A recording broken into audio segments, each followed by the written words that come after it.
तारीख थी 22 अप्रैल और दिन था मंगलवार। दोपहर के ठीक 2:45 हुए थे। देश के अलग अलग राज्यों से 40 से ज्यादा लोगों का एक ग्रुप कश्मीर के पहलगाम की बेसरी घाटी में घूमने आया था। सभी टूरिस्ट खुले मैदान में थे। कुछ टूरिस्ट दुकान के बाहर लगे कुर्सियों पर बैठे हुए थे। तभी जंगल के तरफ से सेना की वर्दी और नकाब पहने आतंकी आते हैं। टूरिस्ट के नाम पूछते हैं, उनका पहचान पत्र चेक किया, करमा पढ़वाया, पैंट तक उतरवाई और जो मुस्लिम नहीं थे उन्हें गोली मार दी। करीब 10 मिनट तक गोली चलाते रहे। टूरिस्ट और वहाँ के दुकानदारों को समझ आ गया कि यह आतंकी हमला है। शुरुआत में एक टूरिस्ट की मरने की खबर आई। रात के 11 बजे तक मौतों की संख्या बढ़कर 27 हो गई। एक रिपोर्ट के मुताबिक ज्यादातर मारे जाने वाले लोग पुरुष हैं। टूरिस्टों को शुरू में पता ही नहीं चला कि ये क्या हो रहा है, क्योंकि हमलावर सेनाओं की वर्दी पहने हुए थे और मास्क लगाए हुए थे। महाराष्ट्र के पुणे की आशावरी पहलगाम में घूमने आई थी। उन्होंने एक मीडिया चैनल को ये बताया कि हमलावरों ने सिर्फ पुरुषों को निशाना बनाया। खासकर उन्होंने हिंदुओं को जबरन कलमा पढ़ाने की कोशिश करी। जो नहीं पढ़ पाए उन्हें गोली मार दी। मेरे सामने मेरे पापा को 3 गोलियां मारी। अब सवाल ये आता है कि कश्मीर में हमला होना क्या सिर्फ एक संयोग है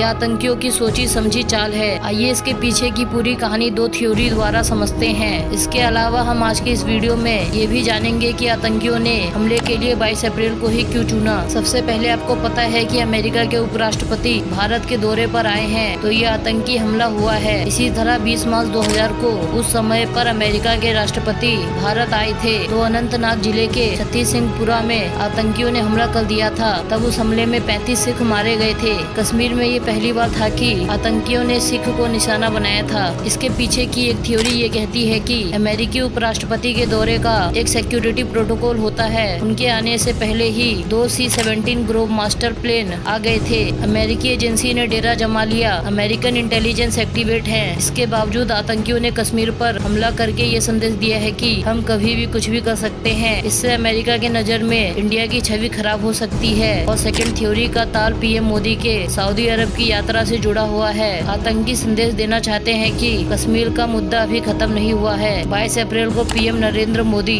सऊदी अरब के जेदा पहुँचे। ये दौरा काफी दिन पहले से तय था। सऊदी अरब के दौरे में पीएम मोदी वहाँ के क्राउन प्रिंस से मिलने गए थे। दोनों नेताओं के बीच योग, मीडिया, मनोरंजन और खेल को लेकर MOU साइन होने की उम्मीद थी। ऐसे में सऊदी अरब के पुराने दोस्त पाकिस्तान को ये दौरा कहीं न कहीं चुभ रहा था।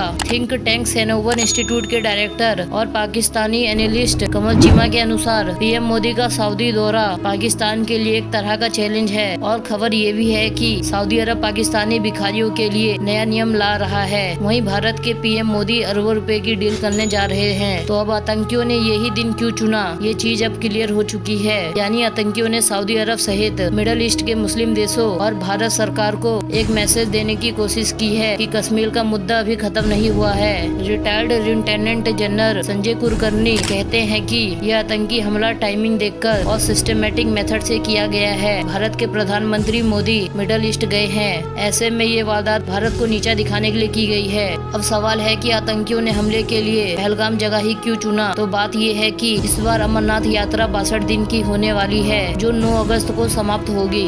हर साल होने वाली ये यात्रा हमेशा सिक्योरिटी के नजरिए से काफी सेंसिटिव है। इस यात्रा पर हमेशा हमला होने का खतरा बना रहता है। इसके चलते जम्मू कश्मीर सिक्योरिटी और इंटेलिजेंस एजेंसियां चौकन्ना रहती है। तो इस बार जिस जगह हमला हुआ है उसी जगह से यात्रा शुरू होती है। यानी कि पहलगाम के बेस कैंप से 36 किलोमीटर की यात्रा कर लेने के बाद श्रद्धालु अमरनाथ पहुँचते हैं। ऐसे में पहलगाम में हमला कर आतंकियों ने अमरनाथ यात्रा के लिए धमकी भी दी है। वहीं इस हमले की एक ये भी कहानी है कि भारत ने चेनाब ब्रिज से ऊंचा एक ब्रिज तैयार कर लिया है। इससे अब श्रीनगर के लिए सीधी रेल कनेक्टिविटी पॉसिबल हो पाई है। इसके अलावा 25 जनवरी को काटरा श्रीनगर रूट का सफल ट्रायल भी हुआ था। ट्रेन सुबह 8 बजे काटरा से रवाना हुई और 11 बजे श्रीलंका पहुंची। ट्रेन ने 160 किलोमीटर का सफर सिर्फ 3 घंटे में पूरा किया। 19 अप्रैल 2025 को पीएम मोदी इसका उद्घाटन करने वाले थे। साथ ही काटरा यानी माता वैष्णो देवी पहुंचकर वंदे भारत को हरी झंडी भी दिखाने वाले थे।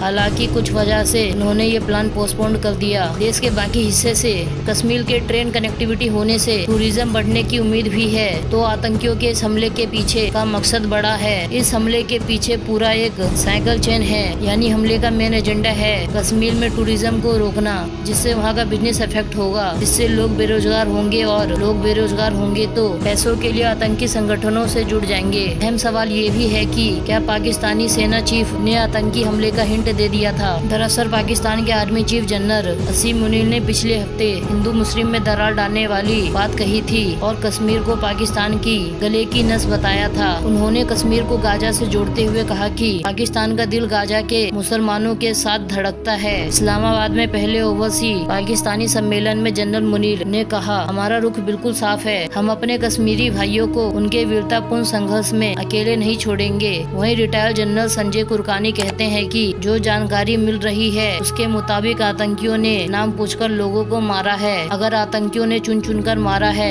ये भी काफी कुछ कहता है। घटना के बाद गृह मंत्री अमित शाह सीधा दिल्ली से श्रीनगर पहुंच गए हैं। वो राजभवन में सेना और प्रशासनों के अफसरों के साथ हाई लेवल मीटिंग कर रहे हैं। जब तक मैं ये वीडियो बना रहा हूँ NIA की टीम आज हमले की जांच के लिए पहलगाम पहुंच गई है। पहलगाम के हमले के बाद दिल्ली, मुंबई और दूसरे शहरों में अलर्ट जारी कर दिया गया है।